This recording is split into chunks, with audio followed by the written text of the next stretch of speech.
જય શ્રી કૃષ્ણ વાલા વૈષ્ણવજનો, આજે આપણે સાંભળીશું પરસોત્તમ મહિનાની કાંઠાગોરની વાર્તા। એક ગામમાં ડોશી રહે। ડોશી માને બે દીકરા છે। બે દીકરાની વહુઓ છે। રાજી ખુશીથી ડોશીએ પોતાના બે દીકરાને જુદા જુદા ઘર આપ્યા। ડોશી એકલા પોતાના જૂના ઘરમાં રહે છે। વરત વર્તુલા કરે, દી આખો પ્રભુ ભજન કરે। વાર તહેવારે ગામની વ્રત રાખતી વહુવારુઓને કથા વાર્તા સંભળાવે। આમ રૂડો પુરુષોત્તમ માસ આવ્યો। ગામ આખાની વહુવારુઓએ વ્રત લીધું છે। સવારે વહેલા ઉઠી નદીએ નાહવા જાય। નદી કાંઠે કાંઠા ગોરમાની નાનકડી દેરી બનાવે। કાંઠા ગોરમાની મૂર્તિ પધરાવે। પછી અબીલ ગુલાલ છાંટી, ચોખા ચઢાવી, ધૂપ દીપ કરે, શ્રીફળને સોફારી મૂકે, દૂધની લોટી મૂકે, ખભે ચૂંદડી નાખી કાંઠા ગોરમાનું શ્રદ્ધા અને વિશ્વાસથી ભક્તિભાવપૂર્વક પૂજન અર્ચન કરી માતાજીની સ્તુતિ કરે, ક્ષમાયાચના કરે। હે માં, તમે તો પરમ કૃપાળુ છો। તમારી સ્તુતિ પૂજનમાં અમારાથી જાણે અજાણીએ કોઈ ભૂલ થઈ હોય તો અમને ક્ષમા આપજો। આમ કહી પ્રણામ કરી નાનકડી દેરી ઉપર હથેળી રાખી માના ઓવારણા લેતા ગાય।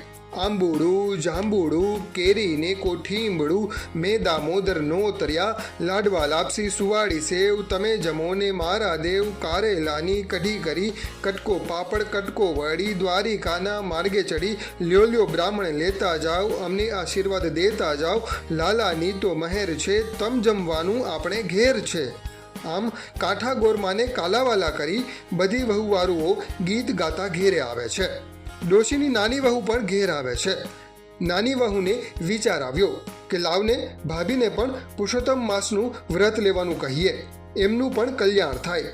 આવો ભાવ લઈ બીજા દિવસે દેરાણી જેઠાણીને ઘરે આવીને કહે, ભાભી ઓ ભાભી, હાલો કાંઠા ગોરમાની પૂજા કરવા નદીએ નાહશું, કાંઠા ગોરમાની પૂજા કરીશું, ગીત ગાશું, ઘેર આવીશું, કથાને વાર્તા સાંભળીશું। જેઠાણી તો ગુમાનનું પૂતળું હતી એટલે દેરાણીને વડકું ભરતા બોલી ઉઠી, મારે કાંઈ નદીએ નાહવું નથી, તારી હારે આવવું નથી, એ તો નવરી સવરીના કામ, રાંડી મુંડીના કામ, ગાંડી ઘેલીના કામ। ના ભાઈ ના, તું નવરી ને આમ ઘેલા કાઢે ને ભૂખે મરે, હું કાંઈ નવરી નથી, મારે તો ભાઈ ઘણા કામ છે। રજવાડેથી રાજ આવે, નિશાળેથી દીકરો આવે, વડી પિયરથી વહુ આવે ને સાસરેથી દીકરી આવે, અને બાઈ મારે તો પાછા ઘેર ગમરને વલોણા પારણા ઝૂલે, મારે કપાળે ટીકો ને કેડે ડીકો, વળી વછેરા વાડે ને પછી તે પાડા, ફળફળેથી ખીચડીને સુવાવડે દીકરી, મારે તે વળી કેવા દુઃખ, ચારે કોર સાહબીને સુખ। જા બાઈ જા, તું તારે અપવાસ કરને ભૂખે મર, મારે નથી ગીત ગાવા ને કોરા ભાણા ખાવા। આમ અભિમાનથી છકેલી જેઠાણીએ ભોળી દેરાણીને મેણા મારીને દુભવી, ધૂતકારી કાઢી મૂકી। જેઠાણીના આવા કટુવેણ સાંભળી મનમાં દુભાથી કોચવાતી નાની વહુ પોતાની ઘરડી સાસુમાને લઈ નદીએ નાહવા ગઈ। મનમાં વિચારે છે કે ભગવાન સૌને સદબુદ્ધિ આપે। આમ થોડા દિવસ વીતે છે ને જેઠાણી ઉપર કાંઠા ગોરમાનો કોપ ઉતર્યો। તેની સાહેબી ને સુખ જતું રહ્યું। રજવાડેથી રાજ ન આવ્યો, નિશાળેથી દીકરો ન આવ્યો, પિયરથી વહુ ન આવી અને સાસરેથી દીકરી ન આવી। વળી પાછું વાડે ગઈ તો વછેરા નહીં, પછી તે ગઈ તો પાડા નહીં, ગમ્મર વલોણાય બંધ ને પારણા ઝૂલતા બંધ, જ્યાં જઈ જુએ તો દુઃખના દુઃખ, દેખાય ચારે કોર ભૂખ ને ભૂખ। આમ અચાનક આવો કાળો કેર થઈ જોઈ જેઠાણી કલ્પાંત કરવા લાગી, અરે રે, મેં મુઈએ અભિમાનમાં કેવું બોલી નાખ્યું, મનમાં પસ્તાવો થાય છે। રોતી કકડતી તે દેરાણી પાસે ગઈ। સાસુમાં બેઠા છે એમને બધી વાત કરી। સાસુ કહે, બાઈ તારા ઉપર કાંઠા ગોરમાનો કોપ ઉતર્યો છે, નહીંતર આવું બને નહીં, માટે હે મોટી વહુ, તું કાંઠા ગોરમાનું વ્રત કર, ગોરમા ખૂબ જ દયાળુ છે, તારા ઉપર કૃપા કરશે, તારું ઘર અભરે ભરશે ને સૌ સારાવાના થશે।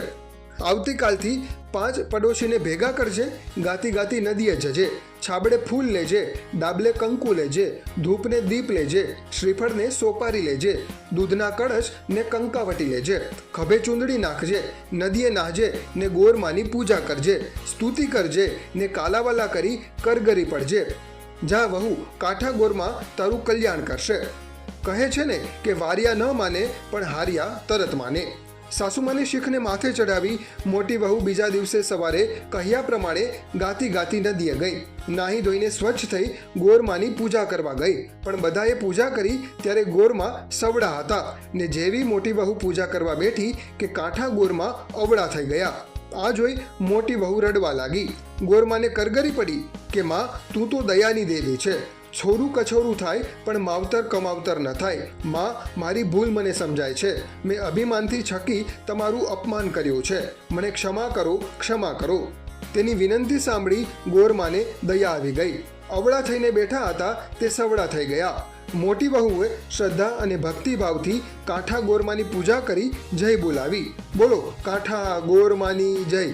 પછી તો મોટી વહુ ગાતી ગાતી ઘેર આવી ને જુએ છે તો પોતાના ઉપર ગોરમાની કૃપા થઈ છે. રજવાડેથી રાજ આવ્યા, નિશાળેથી દીકરો આવ્યો, પિયરથી વહુ આવી, સાસરેથી દીકરી આવી. આ જોઈ મોટી વહુ રખગેલી થઈ. પછી તે પાછળ ગઈને જોયું તો વછેરો વાડે આવ્યો. પછી તે પાડો આવ્યો. પહેલાં હતું જેમ થયું એમનું એમ.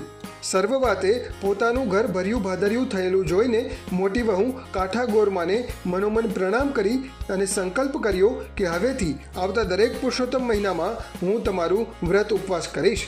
હે કાંઠા ગોરમા, જેમ તમે દેરાણી અને જેઠાણીને ફળ્યા એવા સૌને ફળજો. જય જય કાંઠા ગોરમા, સૌનું ભલું કરજો.